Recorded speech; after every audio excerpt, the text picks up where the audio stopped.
I told you all I was serious about this. Star Wars Attack of the Clones was released in 2002. It was directed by George Lucas, starring Ewan McGregor, Hayden Christensen, Natalie Portman, Tamora Morrison, Christopher Lee, Ian McDiarmid. Whole bigger cast than episode 1. And I'm just gonna go ahead and jump into it, starting off with the good. I actually find a few things to enjoy about this movie.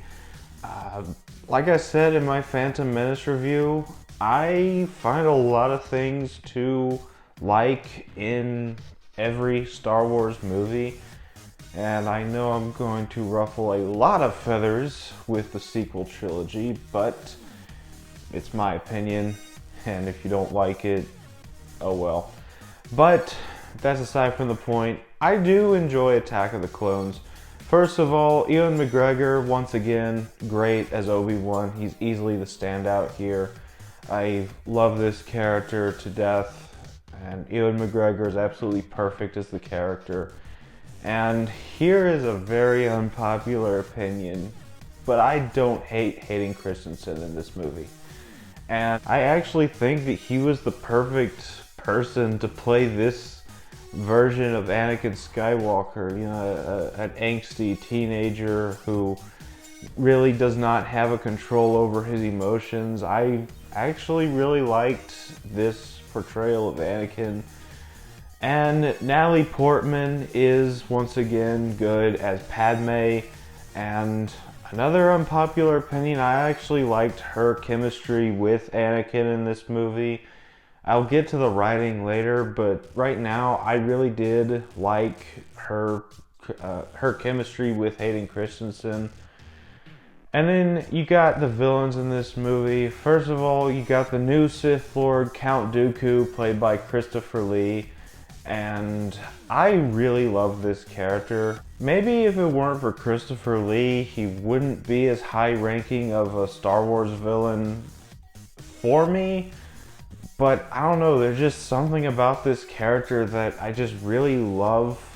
He does have a lightsaber duel, but he's really more of a political type villain. He solves problems mainly through debating, which is seen in the Clone Wars animated series as well, which I will probably have a video of later this month. I'm not sure, it depends how everything falls into place.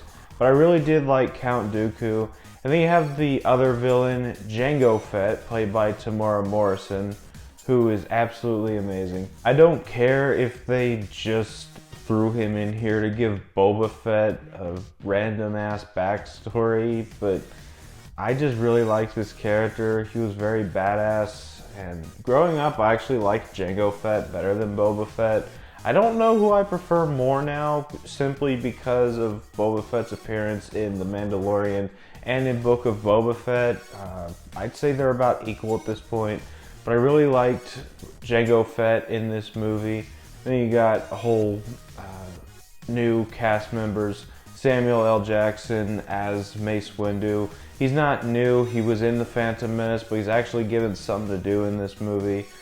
I really enjoyed him in this movie. And then you have the action sequences, which are really few and far between in this film, but what we do get is a lot of fun. I really like the Battle of Geonosis in the Gladiator Arena, which is where you get Mace Windu versus Jango Fett. I thought that was a fun fight, even though it only lasted about 30 seconds before Mace Windu chops Jango Fett's head off. But I really liked that battle.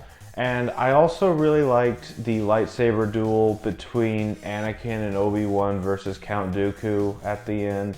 It really showcases how powerful Count Dooku is. He's able to take down Obi-Wan and Anakin pretty easily.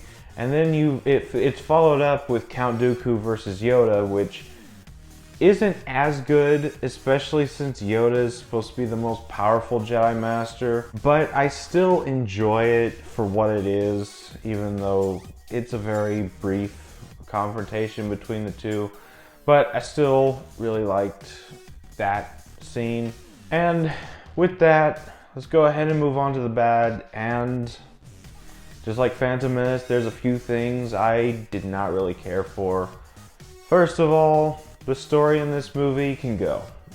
I'm sorry, but the story is so slow moving, and when there's not an action sequence, it's actually quite boring, especially when you have the stuff with Anakin and Padme, which I did like their chemistry, but the dialogue that was written for them was not that great. Like I said, Hayden Christensen does a good job with the script that he's given. And I love George Lucas to death, but I think maybe he should have consulted with someone on the writing for the prequels, especially 1 and 2. But also, like I said, the story is so slow paced. Like, it'll distract you with a small action set piece every now and then, but you strip all those away and it's a espionage type thriller when Obi-Wan's on screen, which that was pretty cool. But then you get this whole sappy romance between Anakin and Padme, which for the 3,000th time, I did like their chemistry, but it felt kind of forced in some scenes, so I do have to put it right here in the negatives. But that's about all I have for the bad. On to the final thoughts. Attack of the Clones is admittedly not a super great movie, but I still find enjoyment in it. A lot of people say it's the worst Star Wars movie ever made. I'd still rather watch this over Phantom Menace, honestly, even just a tad bit.